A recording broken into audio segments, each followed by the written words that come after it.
welcome everyone to the Recreational Bodybuilding Podcast. So we are here for episode 2.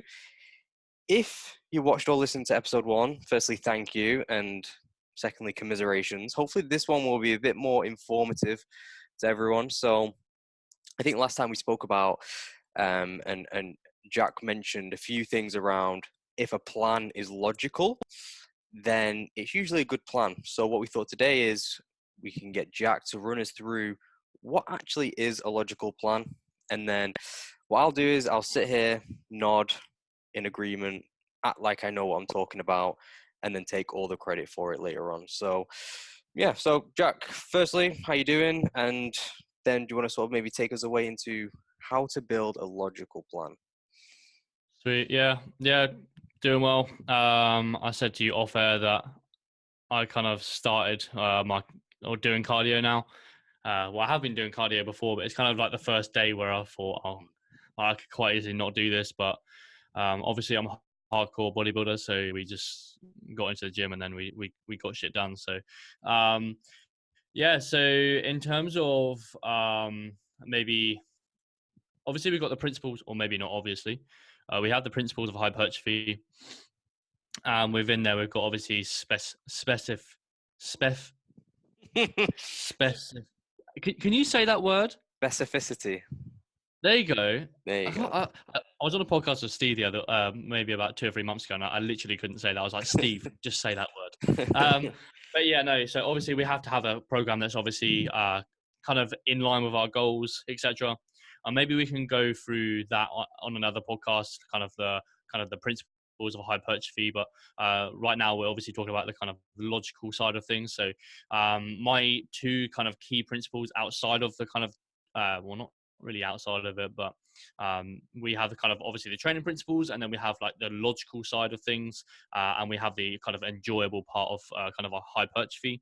So let's just say, for example, we have the best program in the world, and in hindsight, it's gonna make you kind of gain like 60 pounds of muscle in a year, which is obviously unrealistic. But if that program, or if that set program, you do not enjoy, then you're not going to do that program. So it kind of has to have a criteria of that. It has to be kind of logical and enjoyable, and things like a very logical thing would be fitting or if you program kind of something like an upright row, which is what I kind of give an example to all the time, because some people really, really like it, and some people really, really hate it. And the logic's there where we're trying to apply kind of volume to delts, etc. But there's two sides of things. There's it's not enjoyable for the person because they just simply can't connect to it. So they might have like a really poor mind muscle connection with it. And there's the other side of things where have you ever had experience with clients who claim they have a pinching sensation with a upright row before? I've had 1 or 2 clients say that, but then anecdotally I've also experienced it myself. So Yep. a really good example of this actually is definitely the upright row, because with a barbell or a easy bar or even a cable machine, if you're doing a straight bar cable, every time I would do an upright row, it would, and I avoided this exercise for years up until like 2 months ago. Every time I would either get a twinge in my shoulder or my wrists would just be in agony from it. Like no matter what my grip did or sort of how I positioned it, I would feel it everywhere else but my delt for that reason, because the pain there just took so much away and you couldn't really connect with the exercise. And not only wasn't it not enjoyable, but it just felt like it was just going to aggravate something. Whereas I changed quite recently to a dumbbell variation where I could have my wrist in a more comfortable position, and I could be a bit more flexible with my range of motion. And best change I ever did. Like it sort of gave me another tool in the toolbox with regards to sort of delt growth. So yeah, little things like that, even the same exercise, just very slight variations of that can make all the difference. Yeah, for sure. But this is a good example right now. So for you, was doing kind of the barbell variation, was that logical? Yes, it was logical because you were applying, or your plan was to apply volume to that to your delts. Hmm. But was it enjoyable? Was it enjoyable to be in pain, etc.? Obviously not. No, yeah. Well, obviously not, right? Okay, cool. So there's logical and enjoyable in one, if that makes sense. And Yeah. obviously we got an increased injury risk and blah blah blah blah. But it's a very kind of loose criteria. But that's just a very good example of it was logical but not enjoyable. And now you've switched it to a dumbbell variation, so it's enjoyable for you because you're not in pain, and it's also logical because you're pushing volume effectively to your delt. So Yeah. that's just a very loose example. Yeah, absolutely. And I think you can apply that to almost every exercise as sort of a criteria as to, is it logical to do a squat for overall leg growth? Probably, yeah. But man, like, the squat can suck for a lot of people. And I think people can get into this stigma, especially, and it might go back to sort of what we talked about last time around following other people, is you see everyone promoting a certain exercise, or you get told that you have to do a certain exercise, bench. There's no point in even training if you don't squat, bench, or deadlift. That's like, I think we've all gone through a phase of like that, and many people are still going through that. And logically, yes, it makes sense. They're all sound exercises that all apply volume to pretty much most muscles within the body. But, and that's maybe the first, I guess, I don't know how to think about this, but maybe this is the first filter that you put a plan through, or an exercise is, okay, is it supposed to work what I think it's supposed to work? Or is it going to apply the right tension to that exercise? Yes. So doing a barbell squat probably makes a bit more logical sense than doing some random squat variation on a Bosu ball that has you unstable, especially if we're talking about muscle growth. It's But confusing the then, muscle. yeah, obviously you've got to do it.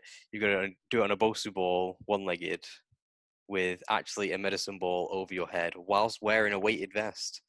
Yeah. So it's Basically, you're confused. You're not the confusing more, the yeah, muscle. You're yeah. confused. Well, no, the more confused you are, the more confused the muscle is. So it's Exactly. You're basically like a buckaroo. yeah, you've got to really shock the muscle by going into the gym on chest day, doing warming up for bench, and then jumping immediately onto the Bosu ball squat as your working Yeah. set. That's the more confused that you can sort of get the muscles. It's yeah, that's definitely the way to the muscle growth. Yeah. If you want Um, to shock the muscle really, then just stick a fork in the free pin. you'll be In plenty your shocked. Yeah. exactly. I mean, that would be ridiculous, wouldn't it?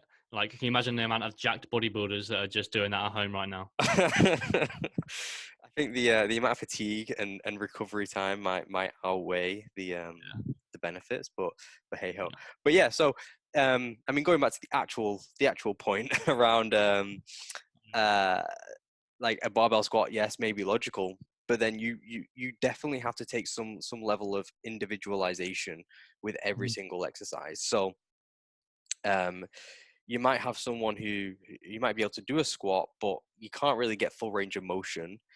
You're trying to use the squat to hit your quads. Every time you do the exercise, you get a pump in your glutes, and you never feel sore in your quads, and you only feel sore in sort of your glute area, or even your lower back.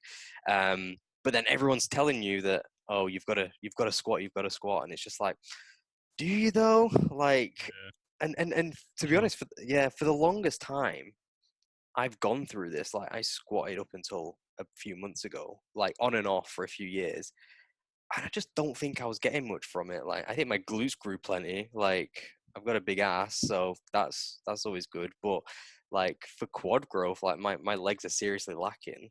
Because every time I did a squat, it felt awkward. I felt in my lower back, like I couldn't really get to depth for a number of reasons.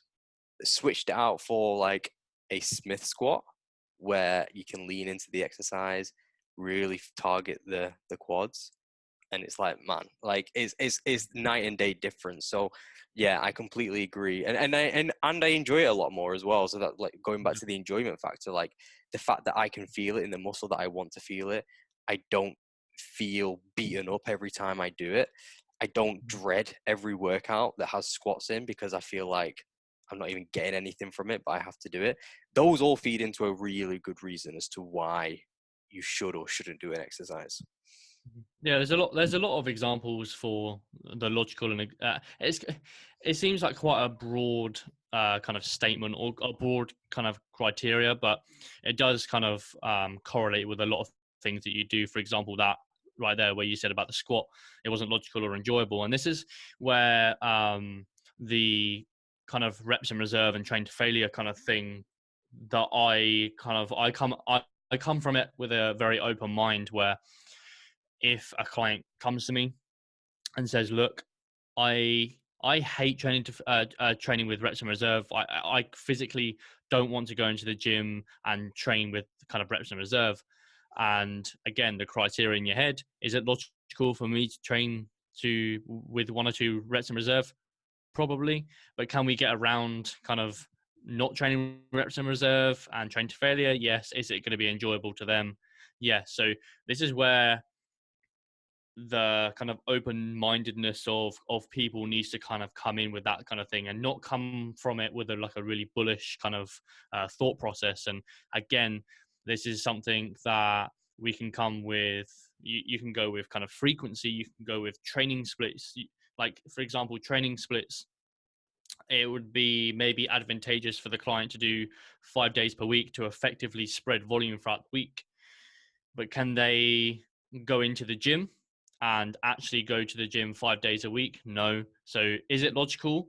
Kind of, but is it? It's not really logical for them, and it's not going to be enjoyable because they're going to consistently feel like they're not going to be completing the training split. So it can go to the logical and enjoyable thing is such a wide criteria. It's not just about kind of exercise selection. It's also about like everything, like training style, training split.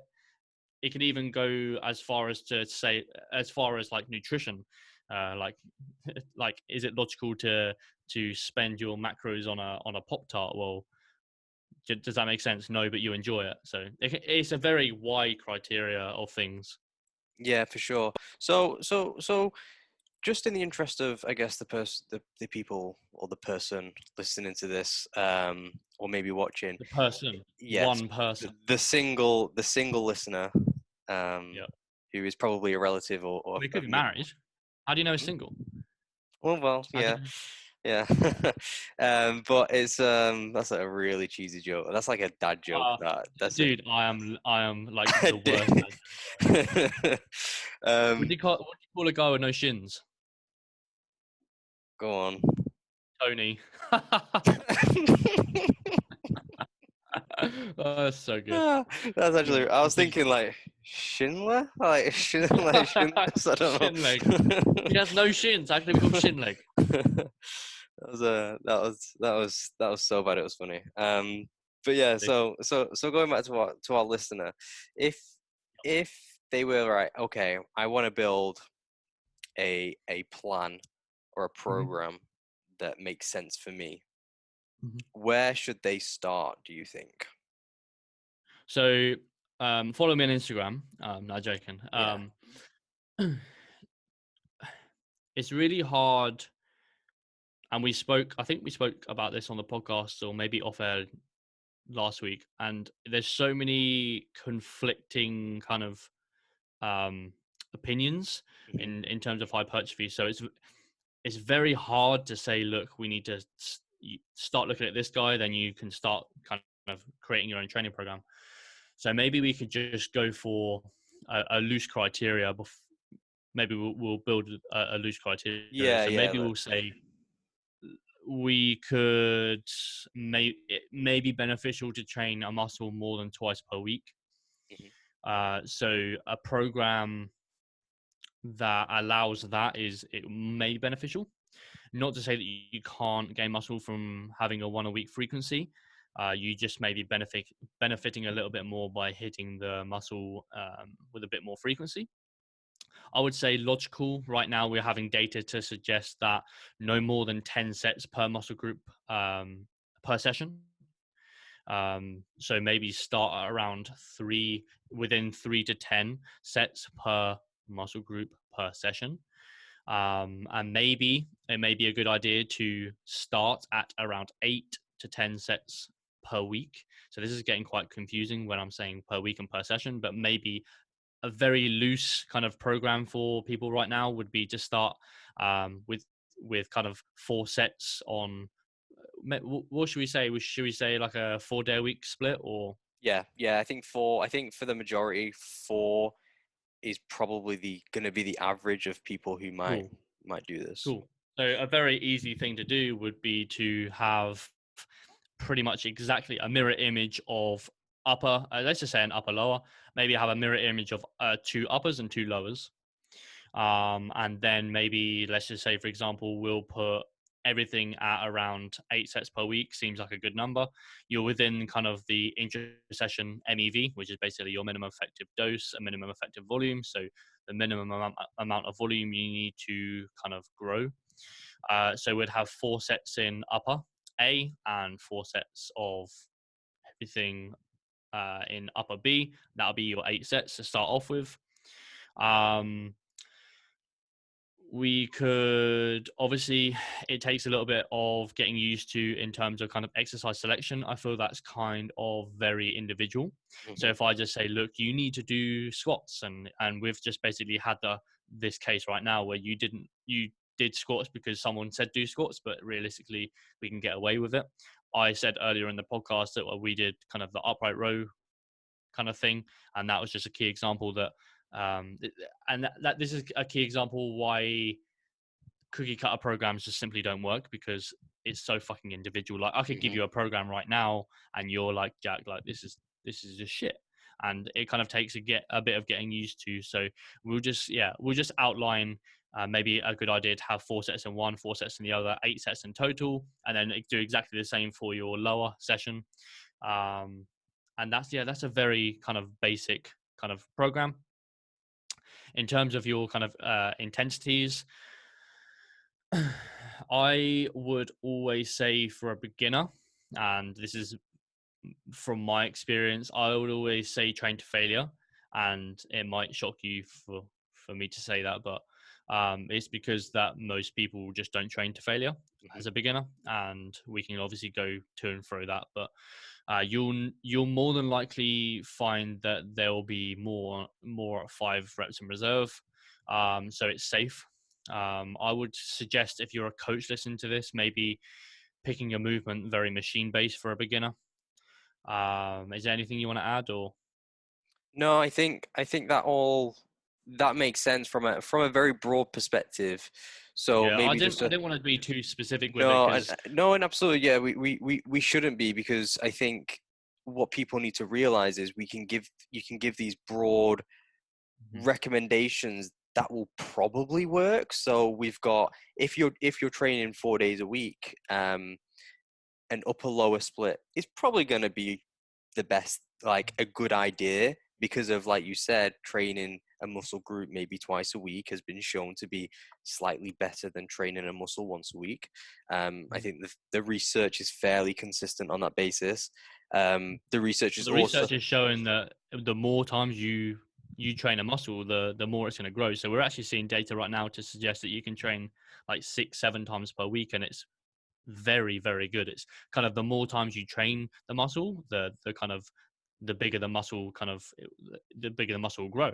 Obviously, we're going to come to a point where recovery is then going to be an issue, which we can touch on as well. Yeah, absolutely. And then with regards to number of sets per muscle group, of course, like we know that there's research coming out showing that the amount of sets is sort of that maybe a muscle can handle in a week is growing and growing, but around that around 4 sets, especially if you're doing a 4-day split, probably around 4 sets per muscle group per workout is probably a good idea, because that 8 to 12 set range is probably a sweet spot for most people. Now, that's a good place to start, but there are so many, and maybe we'll go back to some of the things around enjoyment. There are so many aspects that feed into, one, whether you should do that, and two, like, if you want to do that. Like, for example, like we mentioned here, a 4-day split is for someone following a 4-day split, training a muscle group twice a week is probably a good idea. Now, that doesn't mean, what people need to take away from this is, that doesn't necessarily mean that you have to train a muscle twice a week. Like, I think everyone who has sort of gotten into this lifting for the first couple of years, we all followed that typical, I don't know about you, but I followed the typical bro split. Chest was only on Mondays, back was Tuesdays, legs were skipped for me anyway, for a good amount of time. Then it was shoulders, then it was arms. That was it. Like, I didn't train a muscle more than once a week. It just wasn't, it was so foreign to me. And I made great gains for the first few years. And I didn't train a muscle only 4 to 8 sets per workout. I sometimes did 15 sets per workout. Like, so, but that was how I knew to train. That's all I knew. But two, I sort of, to a degree, I enjoyed that factor of going in and just plowing a muscle into the ground, to know that I was going to be sore the next week. I got that level of enjoyment from that. So although there's like a logical aspect, it's a big part of it for me, and sort of something that I try and emphasize a lot more these days, is that enjoyment factor, probably more than anything else, especially for beginners, and how much it fits their schedule and lifestyle as well, I'd say, is the biggest one. So we can sit here and say it's probably a good idea that you train at least 4 times a week. I don't know about you, Jack, but I train 6 days a week. I think, do you do the same? Yeah, I'm around 5, so. Yeah. So, but I'm not going to go to someone and say, if you want to make great gains, you have to train 6 days a week, because people are just going to walk away. It's not, people aren't going to do that. People are busy. Like, if you listen, you're probably too busy to train 6 days a week, and you shouldn't feel bad because that's the case. So the first probably question, and I'm sort of bouncing around here, so I apologize to anyone who's listening. I guess the first question that I like clients to answer first and foremost is, how often can you train a week, and how often do you want to train a week as well? And usually the answer, we start at the beginning, and then as we move along, we might get to how often they want to train. Or sometimes if I ask them how often can you train, I find it quite often where I'm being like, oh, how often can you train? And this person has never really trained consistently, and I can train 6 days a week, and I'm committed, because they're going in this, and it's like, it's better. It's always, I've never had anyone who's trained 6 days a week. We always start at the absolute minimum. So if they've never trained consistently, and now they're telling me they can train 6 days a week, we will start training at 3 days a week. That's usually how we start, because people like to think that they can do more than what they can without actually thinking about their schedule and thinking about sort of things in their life. So I'm sort of losing where I'm going with this, but it's so if you're sort of looking to build a plan, make sure that you figure out first and foremost what your schedule is and what you can do, and I'd honestly start with a minimum on that basis. And once you've got that, if you're following a plan that you enjoy, I would honestly get consistent with that first, and then start to introduce some of this logical aspect that I guess that you were talking about. And it might seem a bit maybe counterintuitive to what you would do typically. So I guess that's sort of how I would do things initially, to sort of focus on consistency, no matter how often that means a week, and focusing on them getting the maximum enjoyment out of their training as possible. And we've talked about enjoyment and what that means. And then as we sort of move along and they start to get a bit more interested, then we start to add a bit more logic here and there and sort of drip feed it in rather than doing a full transformation overnight. Yeah. See, here's where, so the logical part of it, and we started talking about like kind of the 8 sets per week, etc., etc. And the reason why I am saying obviously start low with it is partly down to the enjoyment part of it as well. Let's just say, for example, I start a client off at 12 sets per week and then never trained before, like ever, right? They could be so buried from that it no longer becomes logical nor enjoyable for the client because they're just so sore that they just don't go to the gym anymore. So it's still the reason why I might start at like 8 sets per week for a client is just because of both enjoyable and logical. Like, it's not logical for me to pound a client into the ground so they no longer can go to the gym. Like, that's just not what I wanted to do. So yeah, the enjoyment part can cover so much as well. So it can cover, as you stated, like it's obviously got to fit in with your schedule. People don't necessarily enjoy the gym environment at the start either. So that's a big thing.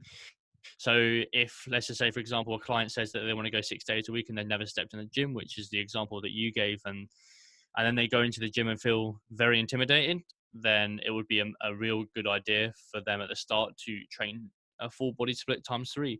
And I think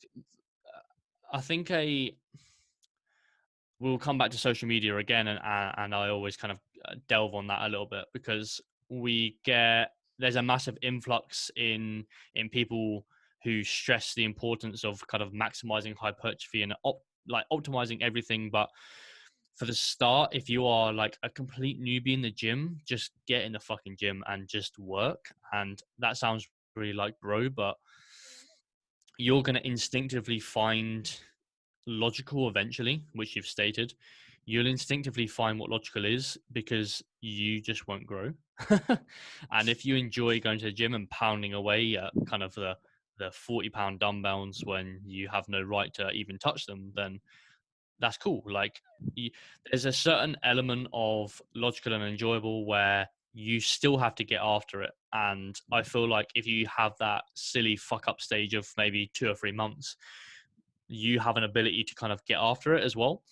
So maybe that laced in a logical program is maybe a key to starting your kind of lifting career.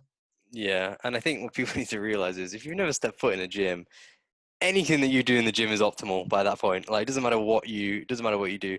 And I'm pretty sure, like, sorry to talk about research, which is what I didn't want to do on this podcast too much. But to be honest, I don't read a ton of research, but I do know that like any research sort of compares like beginners and a various number of like a structured program compared to, like, say, an unstructured program.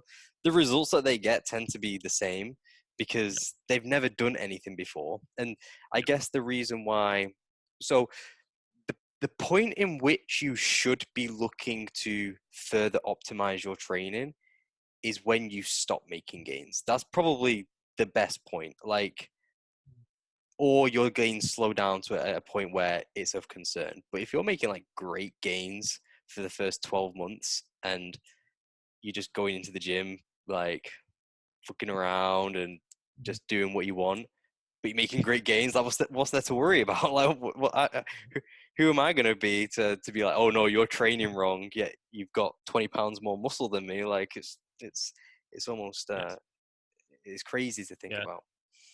Yeah, there's a point of there's a point of gains and then maximizing gains. So it's obviously highly beneficial for you to start doing these things that we spoke about earlier. But there's a point between which people need to understand a little bit, that there is a point of kind of marginal gains, so kind of minimal gains, and then maximum. Like, if you want to maximize your time in the gym when you're a beginner, then maybe do the things that we're kind of saying right now. But if you just want, like, you can still make gains. There's actually been a study on people who don't actually lift at all. I don't know if you've seen this. I can't remember the guy's name, but they did a study where they just look at dumbbells. A beginner looks at dumbbells and they actually grew. So you heard it. Mm. You heard it here first, folks. If Yeah. you want to So get if big, you want gains, just you just look put at posters dumbbells. around. Yeah, Yeah, put you posters around your house. just look at the dumbbells. That's all you need to do. Yeah. That's pretty great. I really do struggle to understand the mechanisms behind that. I really that's yeah, that's pretty crazy. So yeah, I'm just not gonna go train anymore. I think I'm just gonna go Yeah, exactly. just I buy don't anyway. dumbbells. Apparently, I No, don't anyway. no, I don't. Mm. No. I saw Haven't your trained. I saw your Smith squat to 0 RAR, and I was thinking, Yeah. there's gonna be people saying that he's got at least 5 more in the tank. Yeah. Well, fill my quads if you think I've got Yeah. 4 more in the tank. Yeah. So what other aspects do we need to consider though for someone? So for someone who's coming in, we've got a good foundation of maybe how they should structure their plan. Set numbers, frequency, building a plan around your schedule is probably the most important. Making it enjoyable for you. That enjoyment probably is going to be a combination of fitting your schedule. Like, it's not going to be enjoyable if it doesn't fit your schedule. Including exercises that you enjoy, using, I guess, an intensity that you enjoy. Like, that's one aspect for us. Is, I don't know about you, but I hate training to failure every single week. That's why I don't. What other things should someone consider when thinking about building a plan around themselves? Mm, Is there anything else, or is it something? Yeah, I was gonna say there's quite a good criteria that, I mean, we've got intensity, you've got whether it fits your lifestyle, you've got kind of exercise selection.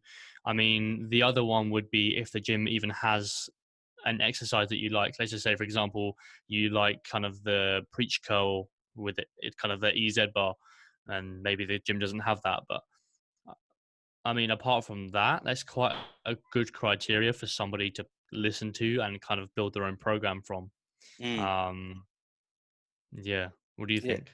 yeah. I think that practicality side is probably a huge factor as well. Like, choosing. So if I'm putting myself in the mind of someone who's just going into the gym, practically, you want to make sure that you choose exercises that you know you can do in that gym. So and this might be a weird example for someone to think about, but if you're going to the gym and you're always and your gym has one squat rack, and every time you go into the gym, it has to be at 5:30 p.m. every single week, right? And you've told yourself that you need to do a barbell squat, and that Yeah. squat rack is always being used regardless. You sort of have to think, is that a practical exercise for you to choose? For sure. Or would a dumbbell goblet squat be more useful? It hits the same Yeah. muscles. You might have to Mhm. make a bit of adjustments, but from a practical side, it's going to make huge differences. And so this is, I know when I build plans for clients, I like to, whenever I do a superset exercise, so where we pair one exercise with another, I always make sure that it's The one. furthest away from the Yeah, gym. yeah. Just to get extra steps and cardio in, I make sure that the first exercise is in peak times on one side of the gym, and then they have to run to the other side of the gym to get the other exercise in, whilst maintaining both machines and making sure that no one uses it in between for the whole time. And then to get from one to the other, they've got to do like the hopper, like the Yeah, they've got to buy a hopper and take it into the gym as well. They've so it's like but these are things that I think a lot of people underestimate the power of. So I will make sure that when we're supersetting exercises, one, it's with the same equipment. So dumbbells, where you can do, like, say, an incline dumbbell press with a dumbbell row. That's a really easy thing. And then when they're training, if they're training in a busy gym, I might actually make it so much that all their exercises are with a pair of dumbbells or a couple of pairs of dumbbells, so they can secure a bench. They're not going from a bench to a machine, back to a bench to a machine, and then having to rearrange the workouts constantly, and because when you do that, like it's just a nuisance, and it means that you stop enjoying the training. You feel like you're never getting something done. You're always waiting around, things like that. So I think that's a huge factor as well, is just finding practical ways with your training. And I guess another sort of side of the practicality is understanding what alternative exercises that you can do if the exercise that you usually can do isn't available. So like I said about the squat, maybe 80% of the time the squat rack's available and you can get a decent squat session in. Sometimes it might not be available, and it's not going to be available for a long time. So you might just have to switch that out for an exercise that is a similar exercise. So being able to having the mindset of being flexible with certain aspects of your training, I think, can be a huge sort of factor for success in the long run. Sure, anyone who knows anything about programming and sort of maximizing hypertrophy, you want to keep things as consistent as possible. But that doesn't matter if you can't do the exercise anyway. So I think being able to sort of be flexible in your exercise selection, even to a degree of maybe you have to do what your first exercise is this week, maybe you just have to do it third instead because that equipment's not available yet. So I almost think they're not things that you should program or think about when you're programming. It's almost like a consistent mindset that if you really want to succeed in the long run, that you should have with your training. You shouldn't get too attached to certain aspects of your training with regards to exercise selection as well. I don't know what your thoughts are about that. And sort of maybe some things that you do yourself. Yeah, I mean, maybe we'll wrap this up after, but Yeah. I like a very loose example, or not a loose example, a very cool example was actually one of my clients the other day, and they were at the gym, which is probably, yeah, it's quite a well-known gym, isn't it, really? But anyway, so they had a cable upstairs, and he was doing some flies, and I was like, look, it's probably a little bit better to kind of brace, so we have some sort of kind of like a bench, maybe to kind of brace our kind of dig our scaps in, etc. Make sure we kind of it doesn't throw you back, because when you obviously have a kind of a fly to some level, when it gets quite heavy, it obviously does throw you back a little bit. Kind of you probably had that where you kind of have like really weird shin splints where you're trying to hold yourself. So, Yep.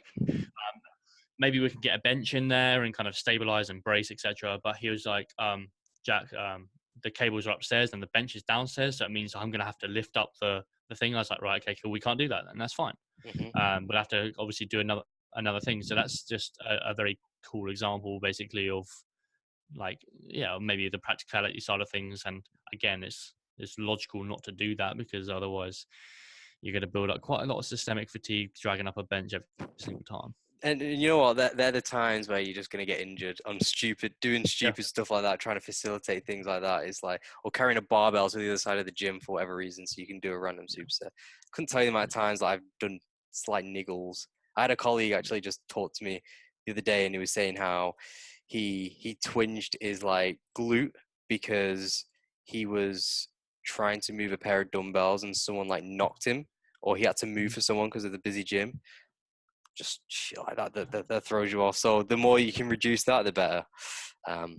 So yeah. Exactly. So cool. So hopefully, if you're listening to this, sorry, go on.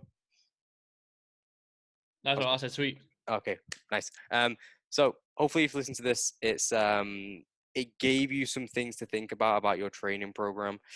Hopefully, it reassured you more than anything else around that you don't need to be perfect to sort of make gains. Focus on your schedule, and having some sense of logic to your training, and just enjoying it as a first and foremost, as a foundation, and then worry about maximizing things when you need to maximize. I think that's sort of what I'm hoping you took away from this if you watched it. But as always, thank you for listening. We will see you in 2 weeks. So these podcasts, in case you didn't know, are going to be every fortnight. I can see myself in your reflection, Jack, which is great. I didn't know you wore glasses. So I don't. I look great. Cool. So yeah, these podcasts are gonna be every fortnight.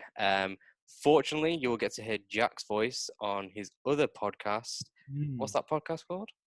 The Creps and Reserve, which got some heat, but yeah. It's basically a sneaker podcast. So if you like shoes, that's a cool podcast. And It's I only own like 20, shoes. 30 minutes long. So yeah, basically, it'll basically have an update of my training, and then it will have just basically we just talk about shoes. So like our top 10, top 5 kind of sneakers. It's pretty cool. Awesome. But yeah. Yeah. So make sure you go check that out. It's probably a bit more structured than this one, so it's all good. It's not. But yeah, anyway, thanks for listening, guys, and we will speak to you in 2 weeks' time. Peace. Peace.